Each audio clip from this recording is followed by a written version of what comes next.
Welcome to Joy in the Weeds. I am Beth. We wanted to start off this episode by just letting you know that this is an episode for adults only, not for children. So if you have some kids around, you might want to put earbuds in or pause it and wait and listen to it later.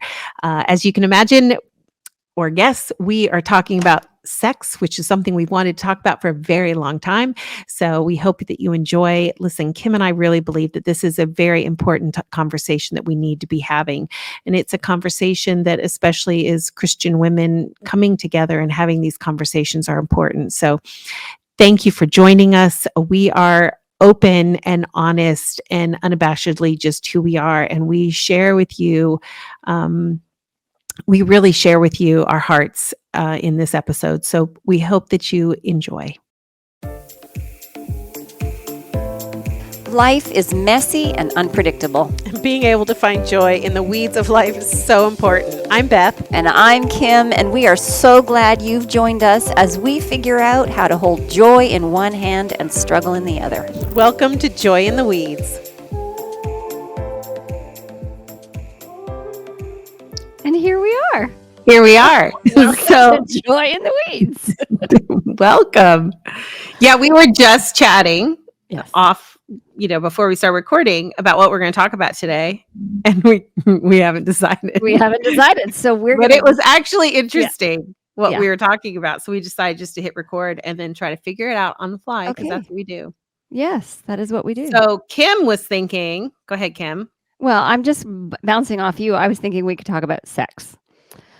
And I actually thought that that's what you would want to talk about since we mentioned it on our anniversary podcast. And we've actually had that discussion often that we could talk about sex. So if we're going to do that, you need to send your children somewhere else if you don't want them to. If you don't want little ears to know things that they may not understand or that you're not ready for them to know. Yeah. Yeah. Also, so when I was thinking I've been struggling like the last few days, and no, it's been longer than that. Anyway, just, the news is not fun and there's been a lot of it going on. And so I was thinking maybe something like, how we encourage each other or how to have encouragement through scripture or just encouragement. And then when Kim said sex, I was like, well, that's more fun. So let's just go with that. Besides, I was just thinking, it's normally encouraging. normally you're the joy and I'm the weeds. Well, today you're the weeds and I'm the joy. Matter of fact. Yeah. It's just, I think part of it is hormonal. I'll be honest. I'm having, because I've started hot flashing again. And so I Yes. think that's impacting it. We're getting ready to go out of town. Mhm. And we've just had a couple houses that looked interesting pop up. And so Mhm. we felt like we needed to do that. So we looked at a bunch of houses yesterday. But honestly, I think it's just been the stuff in the news and how, the shootings on the 4th and Mm. just the ick that's been going on. Anyway. So that's it. But I would rather talk about sex any day. So let's Well, here's the problem is that you do have, your friend is a therapist, and so she wants to. Now I gave you too much information and now you want to dive in. Nope, you want to talk about sex. Okay, so we're let's talking talk about about sex, Kim. You're just gonna have to restrain. I'm gonna, yeah. So where do we even start? Like, what do we even? Where do say? we start? Where do we start when we talk about sex? Where do we start with sex? Because I'm a therapist, so I deal with all of people's issues around sex Yeah. and all the poison around it, and try to get them to a place where they're no longer poisoned. Mm.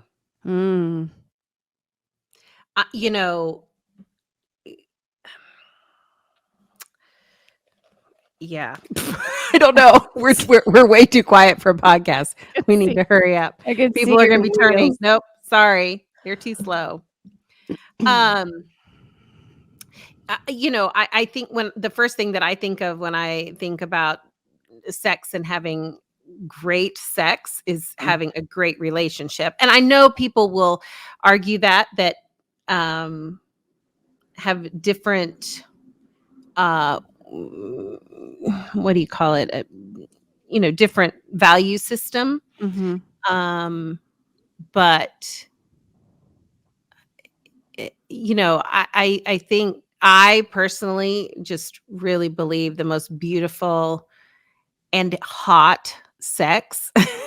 I'm not just talking emotional sex here, Mm-hmm. but Mm-hmm. most beautiful and the hottest sex is within a safe and good and fulfilling relationship. So I wonder then maybe we should back up a little bit and what is the purpose of sex?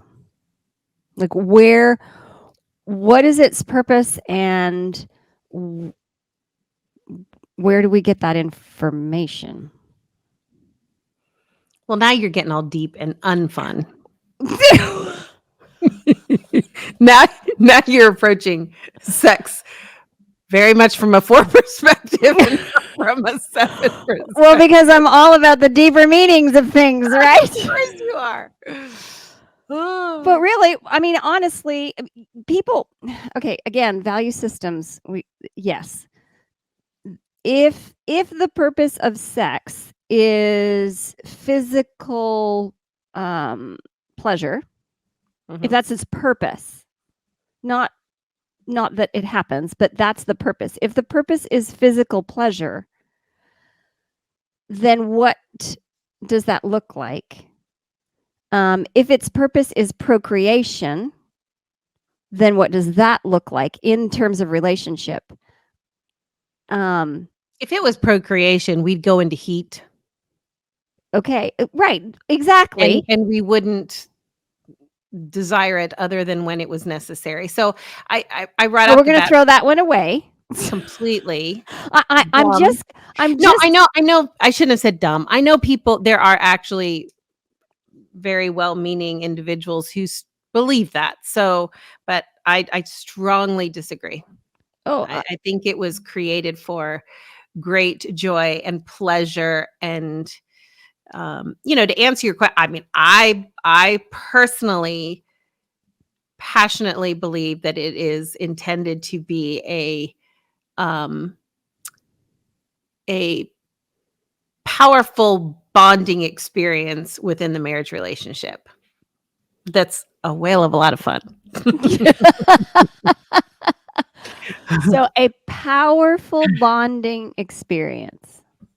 So break that down for me. Oh, geez. You're going. You wanted to talk. Well, actually, I wanted to talk about sex today, but you've been wanting to talk about sex for a long time, so you asked for this. Powerful bonding experience. It's just one of the. It is. We talk about joy being one of the most vulnerable emotions. I think joy and is so wrapped up in sex, and sex is one of the most vulnerable acts. I mean, it's an incredibly vulnerable act. So okay, so if it is vulnerable, then how come people hook up? Because I agree with you. I agree with you 100%. I don't believe that we make love. I believe we express love in sex. Okay. I think it's a yeah. And again, wonderful, powerful is the word that you used. Powerful bonding experience. Yes. 100%. However, there are people who go through life. It is not vulnerable for them. It can be powerful. They're after maybe something else. I don't know. I'm answering my own question. And people just hook up. So what's going on? I mean, my answer would be at the simplest level. they're seeking the dopamine hit that happens, with sex. I mean, that would be my. But yeah. I mean, I can't get past. I really, because of my belief system, that Mhm. this is something that's beautiful and intended to be in the marriage relationship. Um, but uh,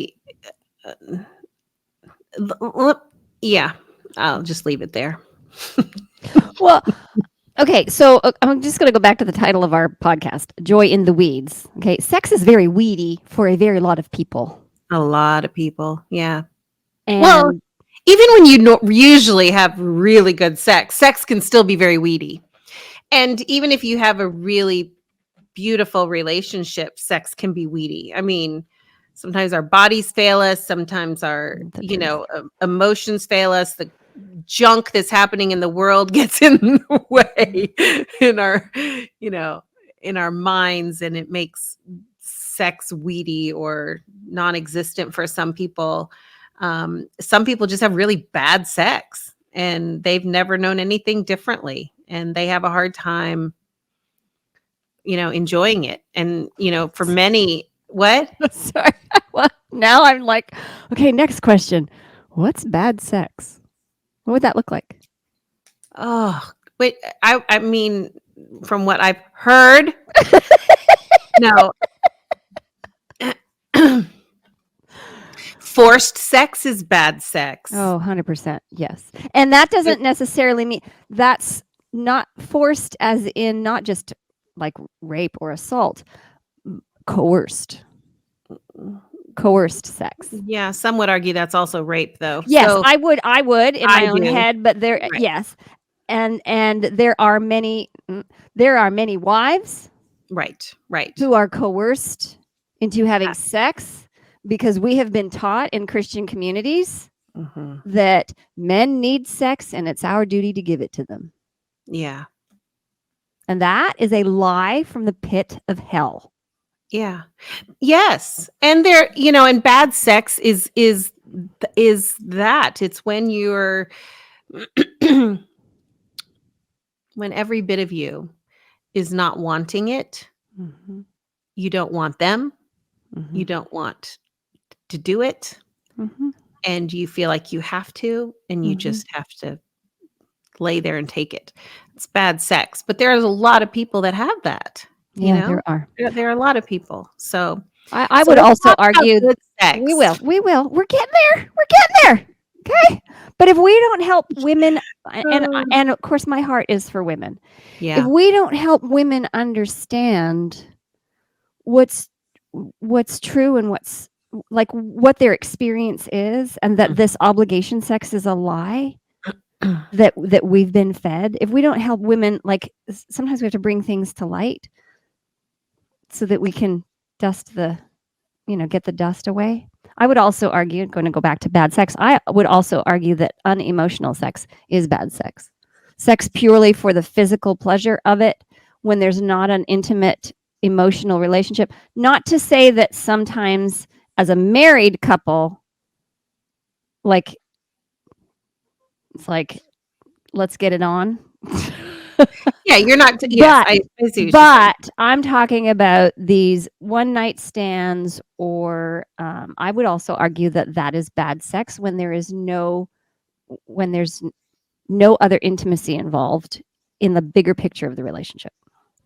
Yeah. Yeah. So let's debunk the myths. Okay. Okay.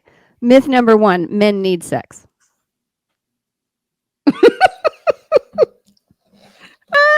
We all need sex. I don't think it's just that Exactly. it's not just that men need sex. We all need Exactly. sex. This idea that men need sex um, for stress relief.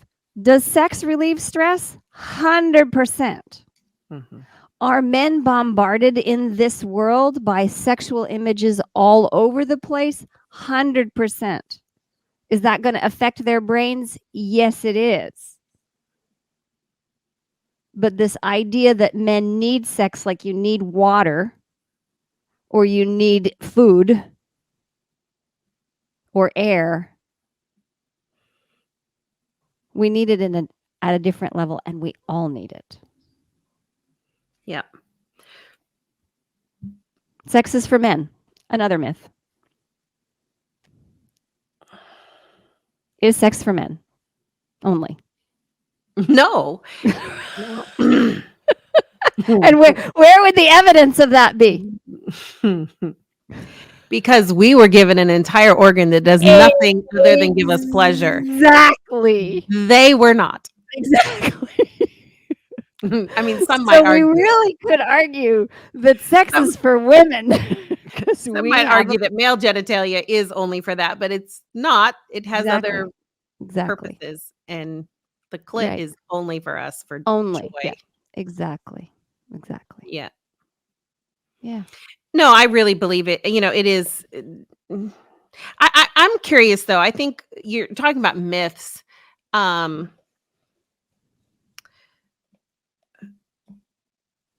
Yeah, in the same vein of it being for men, blah blah blah blah. It is not our responsibility. I get really irritated. I know we talked about this some when we talked about purity culture. We didn't talk about purity culture. We talked about modesty and stuff like that. But it kind of goes in that whole vein. Yeah. But the idea that, like, this just really irks me. All right. So we, from a modesty standpoint and in other ways, like, we're supposed to be pure and we're supposed to be modest, and we, you know, whores be if we in any way are attractive enough to attract men when we're not supposed to be attracting men. But then if we are not attractive enough, then it's also our fault. Right, because in then our other husbands words, don't if want he us. strays because we're too attractive, it's our fault. And if he strays because we're Right. not attractive enough, it's our fault. Because it's always our fault. It's always our fault. And that's Yeah. just, that is a huge myth. Right? Like Right. I you know, when Chris and I talk about this, you know, we're always kind of laughing. It's from the standpoint that this is really degrading to men to assume 100%. that they are, you know, they're not just animals, they're human beings. Right. It's extremely degrading. We're putting them down that they can't, like, really? Right. So yeah, it's, you know, and I have to admit, like, there was some book, and I can't remember what it was, but there was some book that somebody gave me before I got married.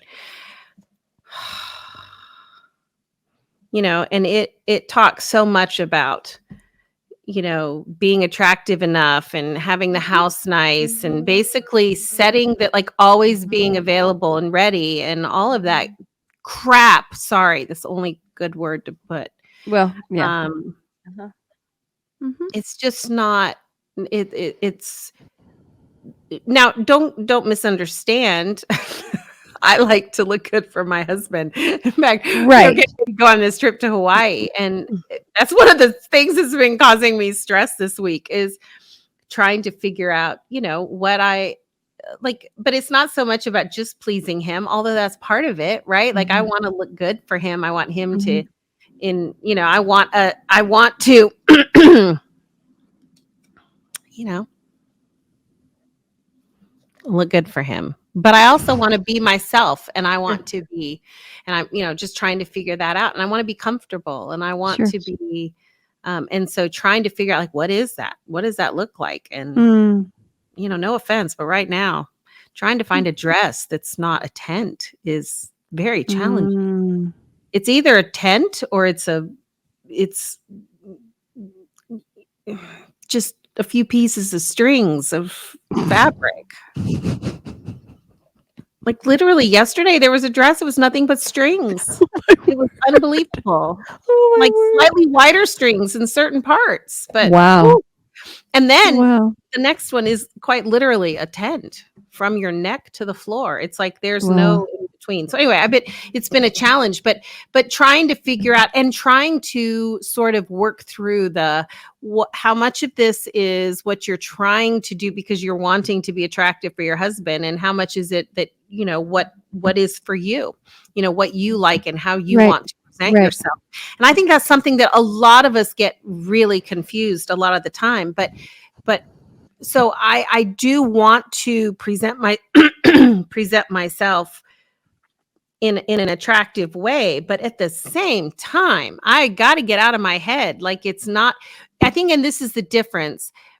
There's something about presenting yourself maybe even as a beautiful gift instead of, it's not our responsibility. Oh, that's a good way to put it. Yeah. That's to a be really enough for good. him. Do Yeah. you see what I'm saying? Like, Yeah. I can offer myself as a Right. gift for him, my heart, my Mhm. humor Mhm. and my body, Mhm.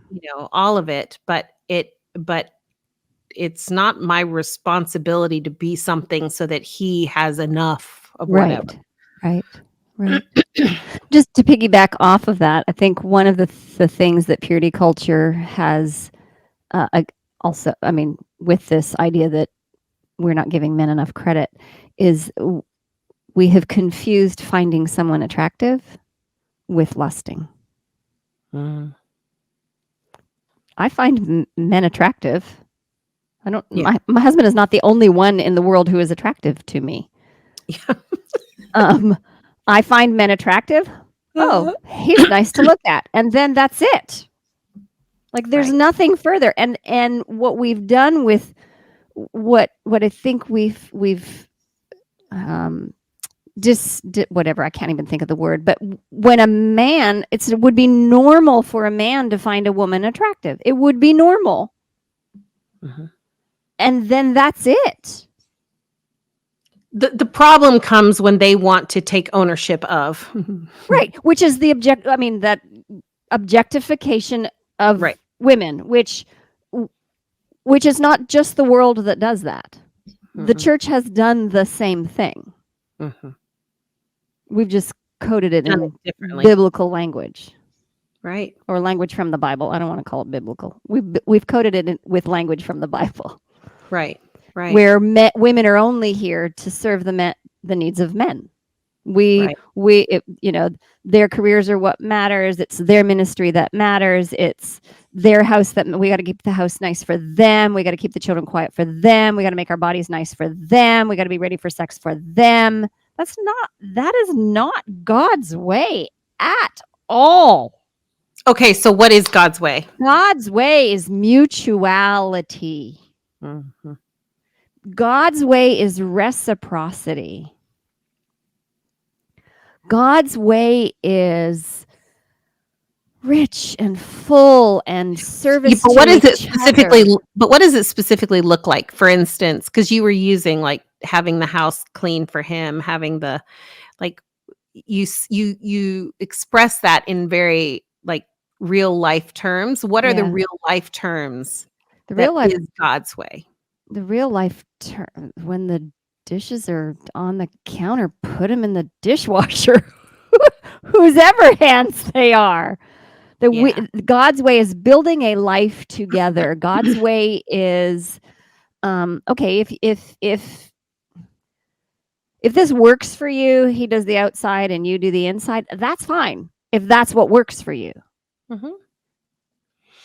It's coming to mutual understanding, both serving one another, both loving each other, both supporting one another, both learning from each other, as we talked about this the last podcast, etc. Okay, so go ahead. Well, I was just going to say one of the examples that I'm going to say for us is in our last church district, Tim was ready for change 3 years before I was.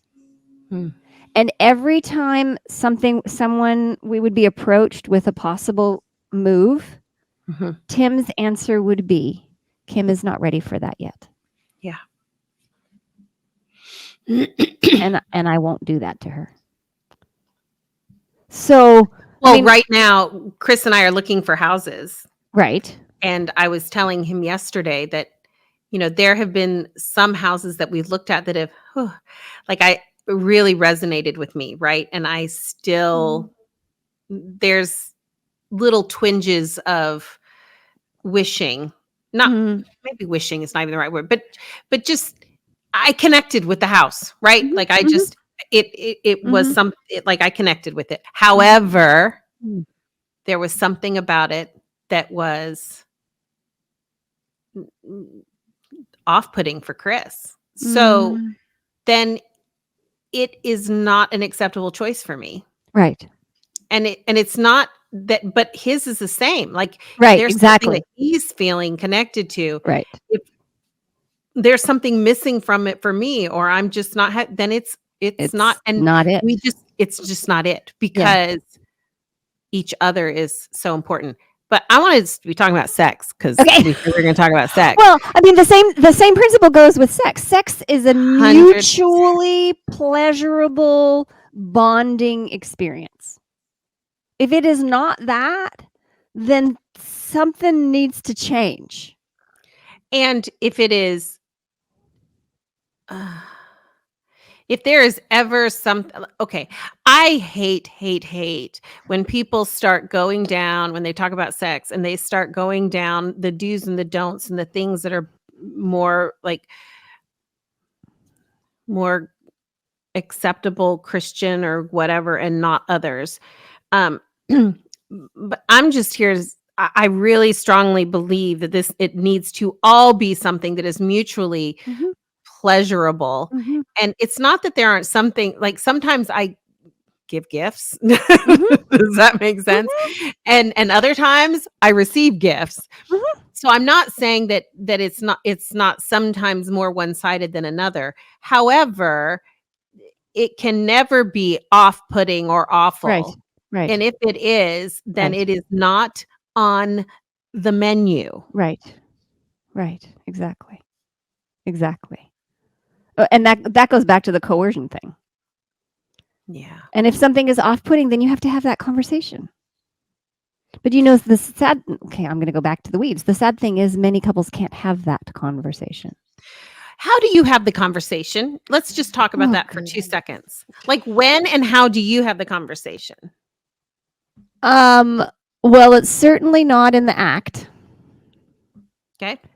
Um, it would be probably it wouldn't be in the aftermath, but it might be the next day Hmm. to bring something up, to have that conversation. Yeah. Because it's fresh in the mind. If something was uncomfortable or um it would be after, because I'm very tender to my husband's feelings, Mhm. and the last thing I want to do is to ever um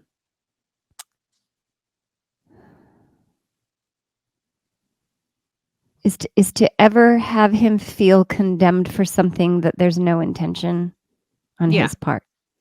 I And will I say, am married to a good husband yeah. whose intention is never to hurt me and Yeah. always to lift me up. Yeah. So honestly, there are times when I have been uncomfortable with things, and literally sexual abuse triggers. Right. In the moment, I'm going to put that aside. I'm going to get over this hump on my own, and then later we're going to have that conversation. Right. And that's how it I happened. okay. I think that's very good and healthy. And Mhm. I think that there are if there is something that is so triggering, and Mhm. or something that is so painful, or Mhm. something that is just you can say something in the Of middle if you absolutely course. need to. It's not like women should always, and men Yeah. should always be able to say, you know, Yeah. no, I'm not feeling comfortable with that or whatever. Yes. So, Yes, but I just agree. in general, if it's not something that you're needing to like, Right. there, like it's just, Especially if hey, it hurts. I'm not sure what I think about that. But I would say too, this is, I think with sex especially, because it's such a vulnerable thing. It's incredibly vulnerable. Yes. And especially if you're in a relationship where he and or she is loving you and only wants to do the best for you, right? To please you, to never wants to harm you. Then making sure that there is lots of communication about all the things you love, balanced out with the things that you would like to change or improve or not do. And yeah, so just, making sure that you spend plenty of time saying the things you really liked. What worked? I love, and this just tends to happen naturally, but usually either later, depends on what time of day it is. Right. But usually either later, not right after, like not in cuddle time or whatever, but at some point later on. Oh, I love to talk about it and express all the things I loved about it. It's like more flirting. It's like it's kind of like the build up ahead of time, the flirting, the things that we talked about in the last podcast, the kisses, the text messages, whatever it is, all that foreplay before. I love the foreplay after, which is also expressing all of the things that were so fantastic. What I loved seeing, what I loved, every sense. Right. Do you know what I'm saying? Right. Every bit of it in the whole experience. What was what I just loved about it. Yeah. And man, there's not, I mean, it's such a beautiful and bonding experience. But then it's also really easy when you take time to express that, which that's usually pretty easy to do, right? I mean, it's not awkward anyway to say, I really loved it when you or I enjoyed seeing, or whatever it is. But then it makes it a lot easier to say, or even ask the question, anything you would have liked different, or anything I could have done differently, or, what was your favorite part? What was your least favorite part? Right. And, or just then saying, I don't know that I feel comfortable with, or I was really having a hard time with this. Right. And sometimes it's things we need to work through. Like there's sometimes, for me, being vulnerable and getting out of my head can sometimes be a challenge. Well, that's not that he's being terrible or that there's something I need him to fix, but I need to work on figuring out how to get out of, stop thinking about things when I should only be thinking about what's going on. Right. Yeah. But still having that conversation with him. What the other day I was telling him about, I told him, I said, when I asked you what you were thinking about, oh yeah, the reason I actually asked you was because what I was thinking about was I was wondering if you were thinking about X, Y, and Z, and I gave him the whole list. And he looked at me, he goes, wow. Well, obviously then I need to, that wasn't even close. Do you know what I'm saying? Like that, not even close. And, but that wasn't that anyway. So but there are things that sometimes we need to work on, but expressing that to them and letting them know what's going on sometimes can be very helpful for them just to know. It adds to the vulnerability, maybe. I don't know. Okay. I wonder if it would be helpful to have a conversation with the women who are maybe there's a lot of women who don't have orgasms. Okay. There's a lot of women who don't understand their own arousal and how their bodies are working. Did you know that? See, I listened to this wonderful podcast called the Bear Marriage Podcast. Okay. a lot of this information that I have in my head is from that. It's this woman, Sheila Ray Gregor, who wrote this fantastic book called The Great Sex Rescue. It debunks the myths. It talks about purity culture, all the how the obligation sex message actually makes women's sexual satisfaction less. She and her husband wrote 2 books. I know, and there's lots more, but The Good Guy's Guide to Great Sex and The Good Girl's Guide to Great Sex, that talks about the what do they call it? Arousal cycle? Not arousal cycle. Like, anyway, it's the things we go through: excitement, Correct. arousal, orgasm, and then like the relaxation. And so a lot of anyway, I don't even know where I was going with this. Talking to the women who don't have orgasms. The women who are having a hard time. The women who are Right. hard, and really, for the women who are having a hard time, some of it could be in your own head, some of it could be purity culture, some of it could be lots of stuff where we're taught that we're not supposed to want sex before we get married, but then right after we get married, we're supposed to love it. So that's a hard switch to make. And some of it could be that you need to have a conversation with your husband about the very things that you're talking about, the things that you enjoy, the foreplay, because women need more. We need more time beforehand. Okay, so I can see your head going.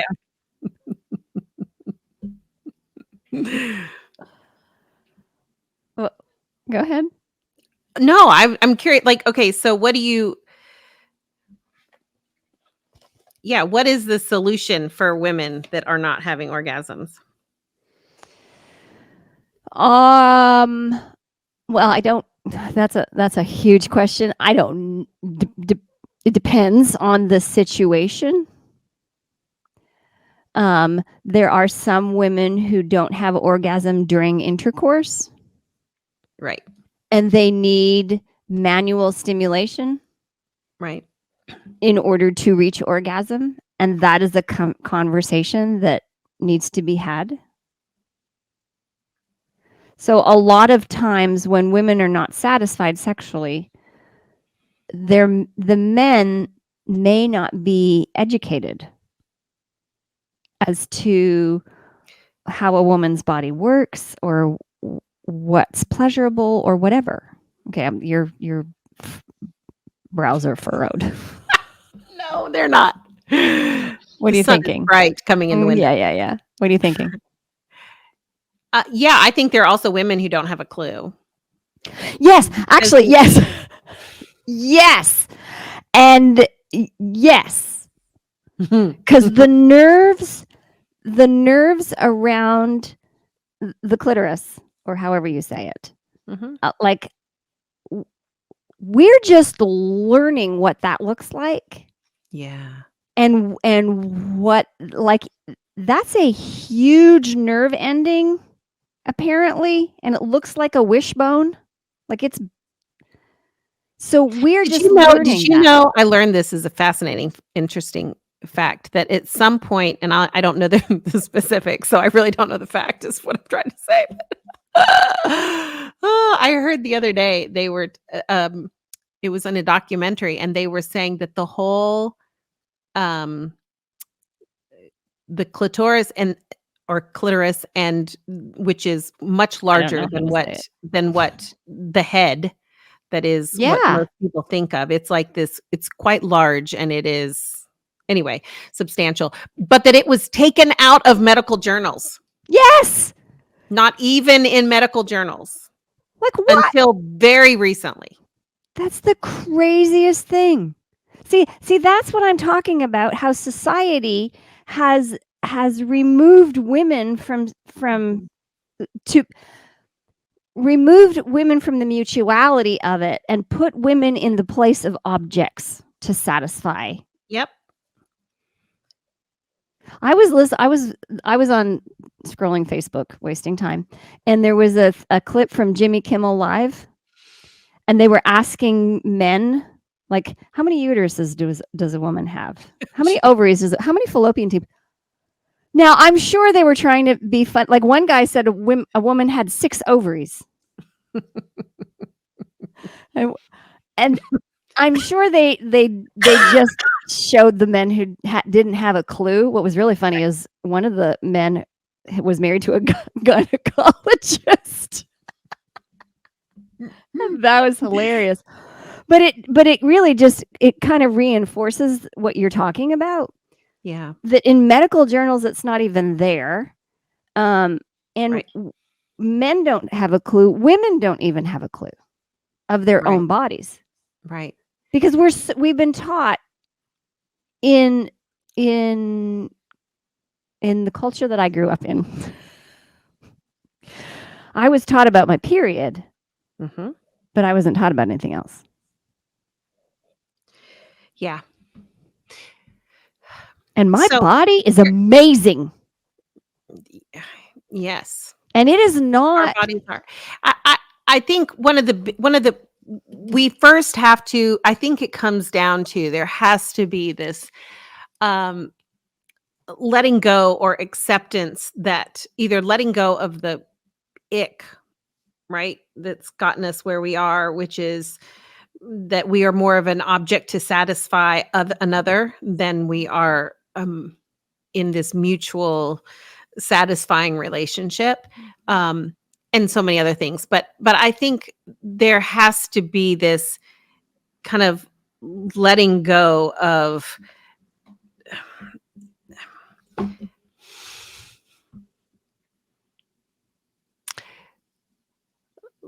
letting go of anything that keeps us from just being willing to explore. Yeah. And Yeah. to explore, how we can relax and how we can be open to being loved, and also just taking some time to figure out how things work. I mean, we do it in every other aspect of our lives, but for some reason, that region all of a sudden has all kinds of moral Baggage. piled on top of it to a point that it's no wonder we're having a hard time. And so letting go of that, you talk about, where did we start? I mean, and how some women or in some couples, like, it's been bad until the day you get married, then all of a sudden you're supposed to love it. Right. One of the things that, right or wrong, it was right. I'll just put it that way. It was right that Chris and I did when we were engaged. I mean, when we were dating, not even just engaged, but we didn't do like we were virgins when we got married. Well, I was a virgin when we got married. He was not, but he'd not had sex with me. Let me put it that way. So, and I know he doesn't mind me saying that, but however, we talked a lot, very openly about our desires and our thoughts about it. And, if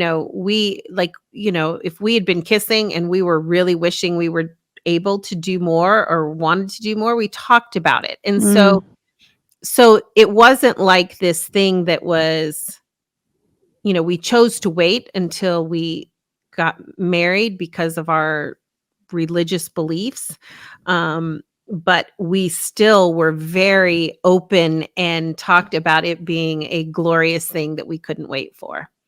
And I wonder. But there are a lot of people that think even that is off limits. Do you know what I'm saying? But where my head is going is I wonder what it is like. How did you come to the place where you are so comfortable with your sexuality? Because that is not my story. My story is a huge, and yes, I do have sexual abuse in my that is part of my story. I don't think that's the only thing that impacted the shame I felt towards not just my body, but towards sex itself.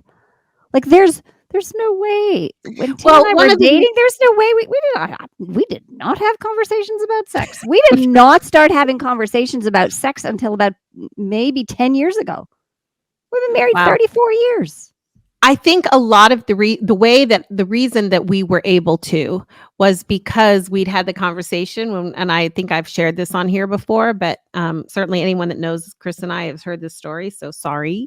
But he, because of his previous relationships, wanted ours to be different. Mm-hmm. So we'd started dating, but we had he wasn't doing anything. Like, bless him, he wasn't like holding my hand, he wasn't kissing me, he wasn't doing anything. And and we went to his parents' house for the weekend, and he said, "I want to talk about our physical relationship." And I was like, what I wanted to say was, "What physical relationship? Because we ain't doing anything."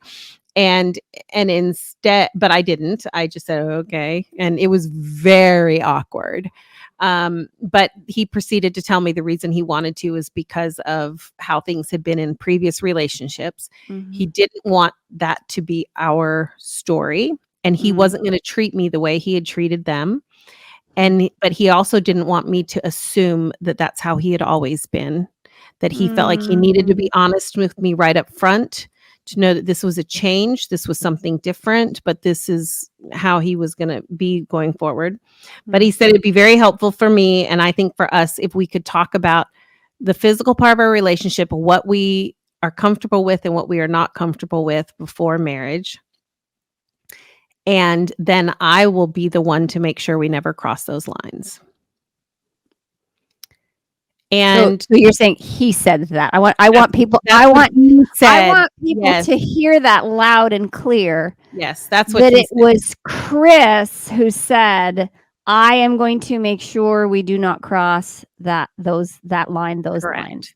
And I think which is very different. I'm sorry, I'm going to go back to this purity culture crap. Right. Very different from it's always the girl's responsibility to stop things. It had all. I cannot begin to express to you the contrast between any relationship I'd had previously and then the relationship with Chris when it came to how I felt about the physical part of our relationship. Because I had always had this, that it was my responsibility to make that decision.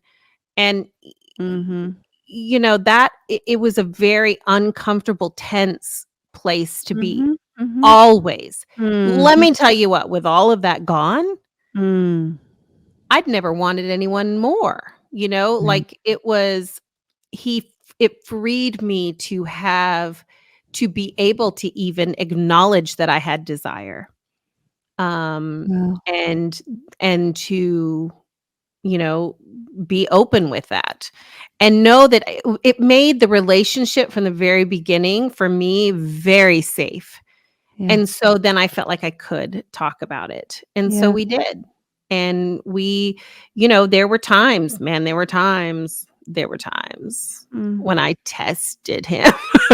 That was not very nice. It was not nice. And it wasn't, I wasn't thinking about it from I'm trying to test you perspective. Sure. It was just, I greatly desired him like I'd never desired anyone. But he never once, I can think of a couple times when he was like, "Okay, we got to stop and go somewhere else. We got to go where people are." Wow. And because I made a promise to you. Wow. But even that, that was, anyway, it made it so we could talk about it. So talking about it from the very beginning made,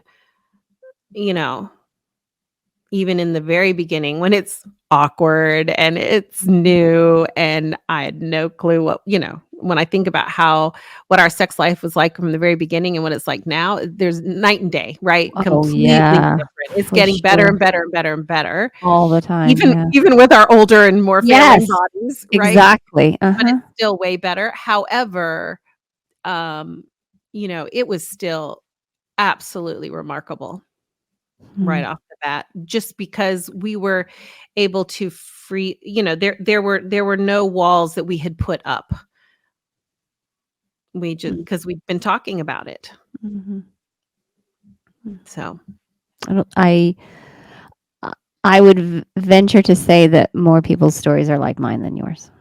100%. Yeah. Even if there is no sexual abuse in their story, the shame, um, that is carried, the we don't talk about it. A lot of times, yeah. Anyway, starts in the And home. and unfortunately, when you have years and years of not talking about it, right, then it makes it challenging to all of a sudden Right, start talking about exactly. Which is where Tim and I were. I mean, I like to talk about it. Like, are you out of your mind? But then I became a therapist and I took a sex therapy class. And honestly, I really give credit to that sex therapy class for it. changing things in my own head. All right, I want us to because we're running out of time. I can't, I'm not wearing my glasses, so I have no idea if my glasses are on. Yeah, we've been going way too long already, but I want us to just talk some what are some of the let's just do some quick rapid fire Okay. highlights, some things that we think are so important to having a really fulfilling good sex life for Flirtation. both men and women. Flirt, Flirtation. Okay, good. flirt with each other like all the time, like whenever you can. Flirt. Pay attention to the time. So What Chris do you and I mean by have that? really discovered that there are certain times that we enjoy it so much more than other times of Mm, day. mm.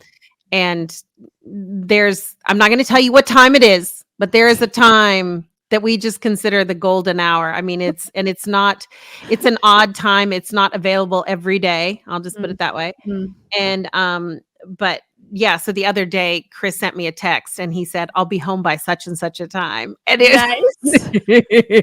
it was the time. And so I knew exactly what that meant.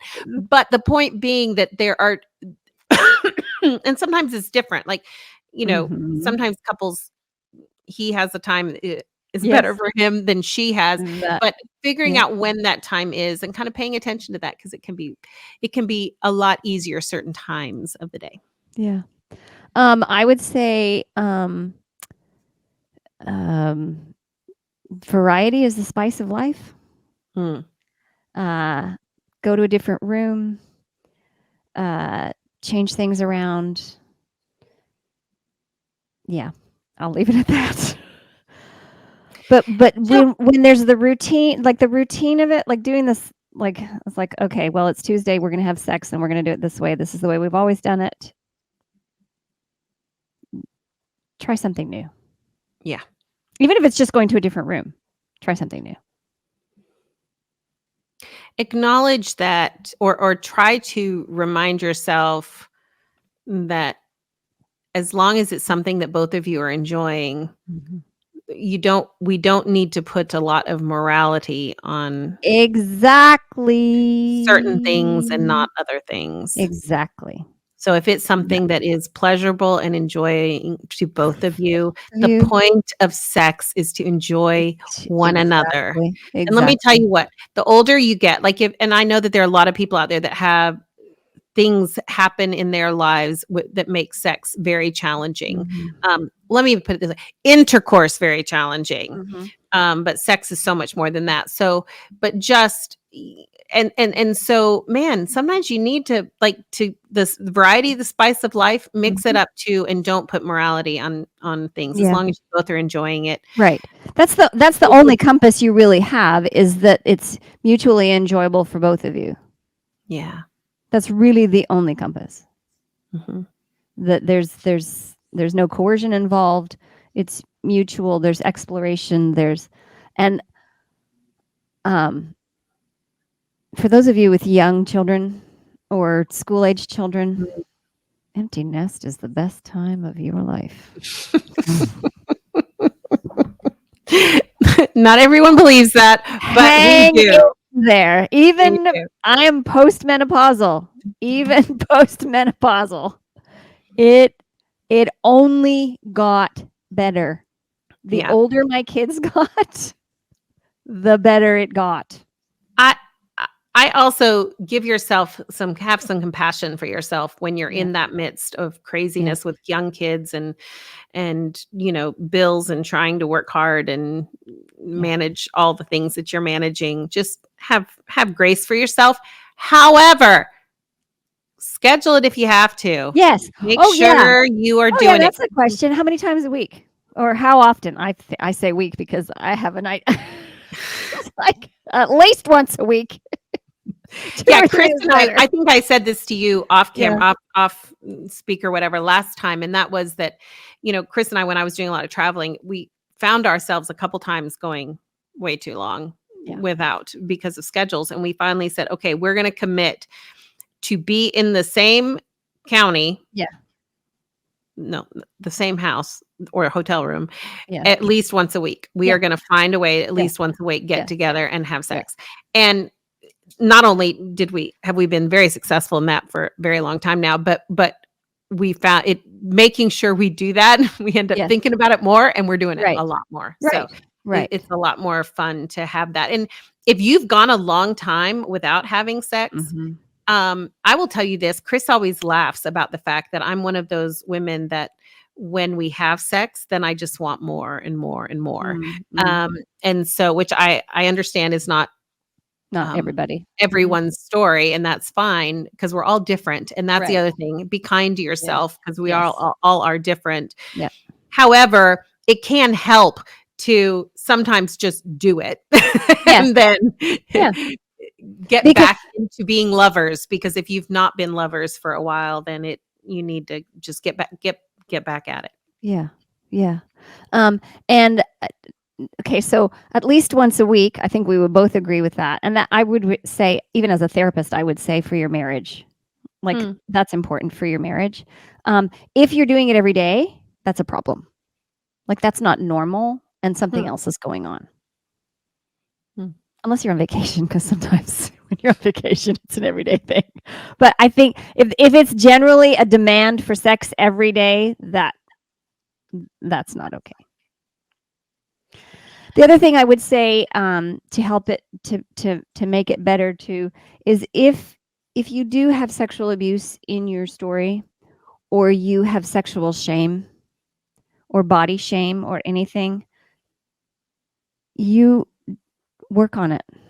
And that doesn't just go for the women. Yeah. Because men carry a lot of shame around their sexuality as well.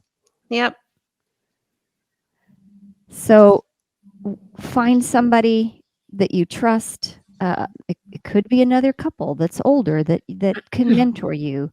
It could be a therapist.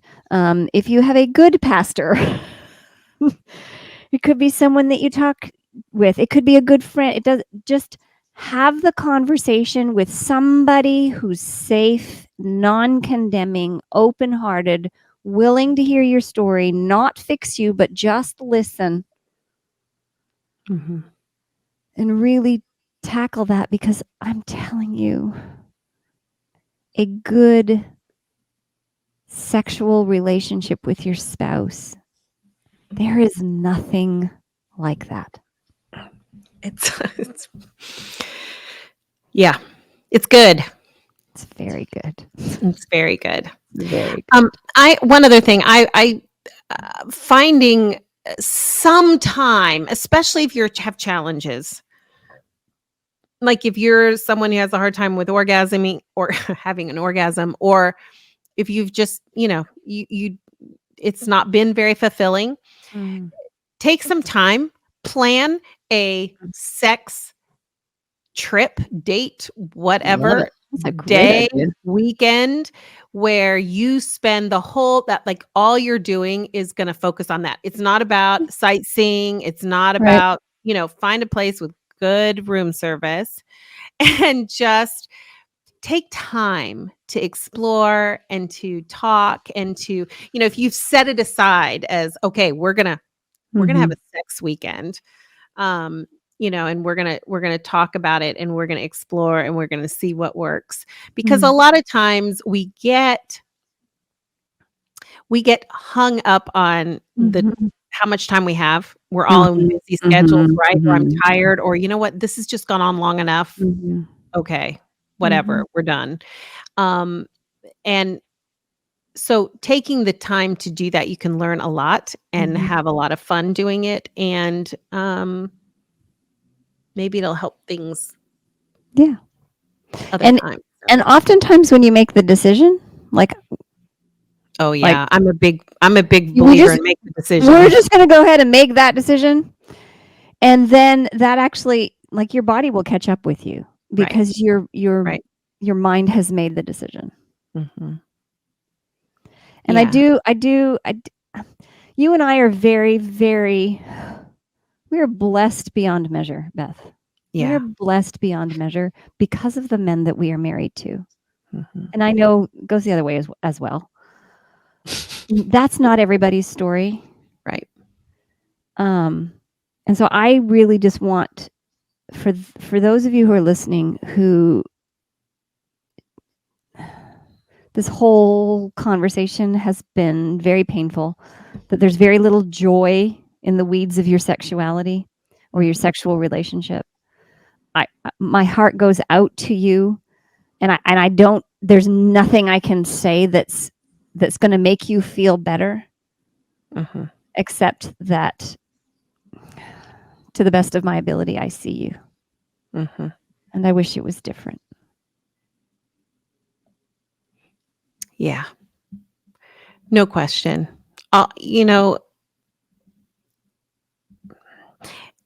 And take if you have not, um, like we say so many, so many, so many times, go find a good therapist. It can be so helpful. You can't change your partner, No, your spouse, but you can work on healing yeah, yourself. And that you can do by going and seeing someone and, really trying to get some help for your own healing. And mhm, that doesn't mean it will fix things, but it certainly may help or it'll help other parts of your yeah, life along the way. So, yeah. yeah, we do understand that we're not, that this is we're incredibly We blessed. are so Um, blessed yeah. beyond measure. Anything else you want to say about sex? Not about sex. However, I do want to tell you that you look absolutely beautiful. I Thank noticed that you. the last time we recorded the other day, when we recorded the other day, that I don't know what is your hair, the loose curls, the gray, For those of you that aren't on the video, I just took a shower and I'm just letting it be what it is, so but you look absolutely beautiful, and you thank did you. the other day as well, but I don't know what it is that, like, because the Thank lower part of you. your hair is darker, and then the upper part of your hair is this beautiful, beautiful, beautiful silver. So I've been noticing that for the last 45 minutes, and I've never had the opportunity to say anything, and I just wanted to say Well, something. thank you. I've not felt that way in the last few days, so I Well, really appreciate it. there you go. It's so nice to yeah, nice to hear. Thank you. You look beautiful today too, by the way. Well, it's that Y lipstick thing that you told me the other day. Oh, and this is my Paris blouse. It's one of my Paris. I bought a few Oh. blouses in Paris. This is one of them. Oh. Did you buy any lingerie in Paris? That's very fitting because it's No, no, because that's not something that we. Yeah, partake in? that is, yeah. Lingerie is Mm. not a thing. Yeah, Okay. There are other things that I wear that are more alluring. I'll just leave it at that than lingerie. Okay. Things that are other I'm things that I wear curious, that are more what's your definition of lingerie? Anything? um like a silky nightgown or a little Okay. teddy or anything like that. Yeah. Okay. I don't That's fascinating. I love a silky nightgown. Like, yeah, I and like to wear it because I feel Paris pretty, has some of but the most beautiful, I mean, they had lingerie shops, at least way back in the day when I was there. I'm sure they still do. Yeah. But anyway, so all right, in the Any last do you 24 have hours, well, wait, do you have any last words about sex?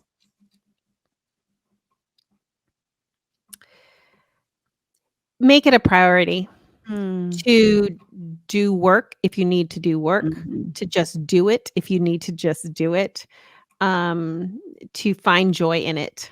Mm. It's sometimes too easy with all the other, not too easy, that's Mm. not the right word, but not the right way to say it, but too often we let the weeds get out of Mhm. control. Mhm. Weed your It's garden.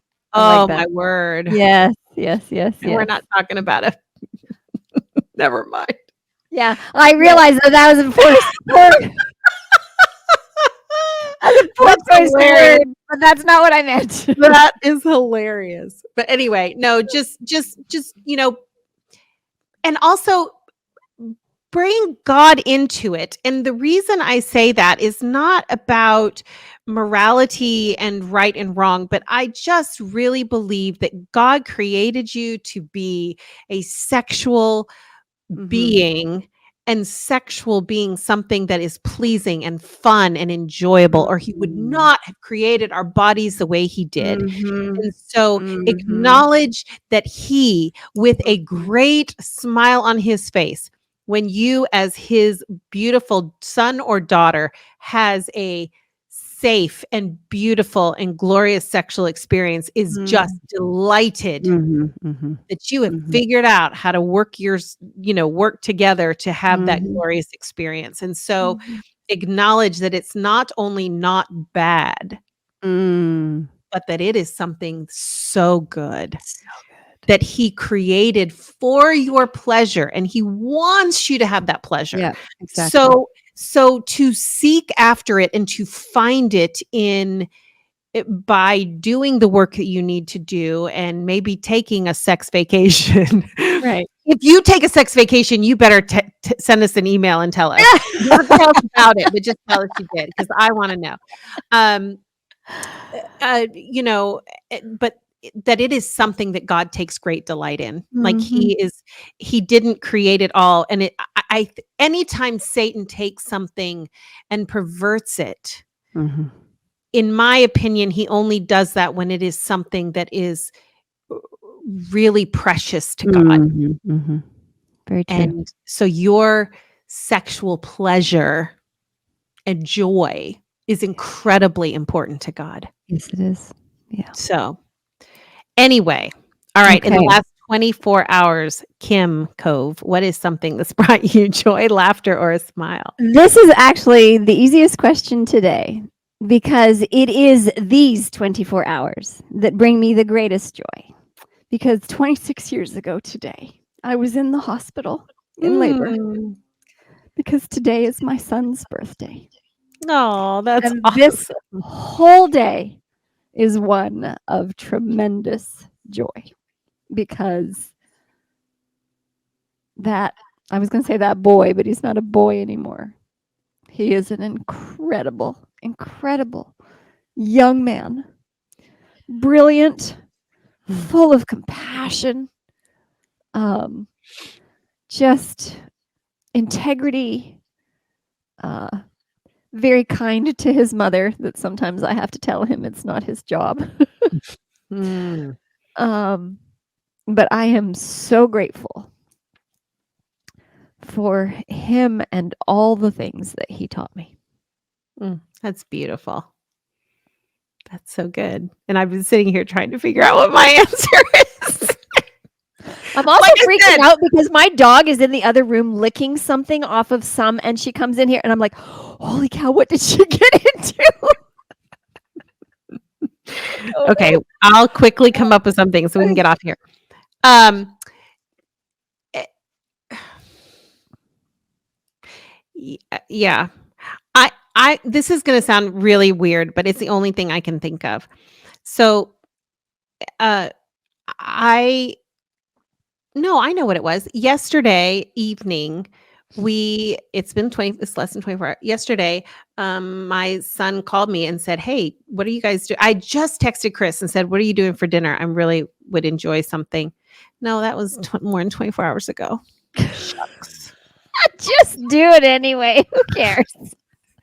Well, my son and daughter-in-law invited us to dinner, but that was a day and a half ago. You're so funny. Anyway, last night we did go look at houses and we were able to do it. It was a beautiful evening and I went and picked up Chris in my convertible and we had the top down and we just went and drove around and looked at houses. And, we haven't found anything yet that's the right one, but just the process of dreaming and talking and about the things we love and don't love and being together and being in the convertible, it was a bonding time that was still good. It was still good. And so, yeah, that brought me joy. There, that's fantastic. There we go. Good stuff. All right. Well, go have some sex. Is that a good way of We need to tell everybody to have sex tonight. It's the Sabbath blessing. If Friday you night. listen to this podcast today, go and have some sex. Make it joyful. Anyway, no. Have a great day, everyone. Bye. Bye, guys. Thank you so much for joining us today. We would really love to hear from you.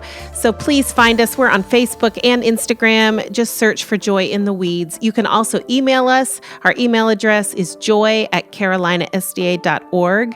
That's joy@carolinasda.org. Now, we hope that today, as you navigate the weeds, you will also hold on to moments of joy. This podcast is a production of the Carolina Conference of the Seventh-day Adventist Church.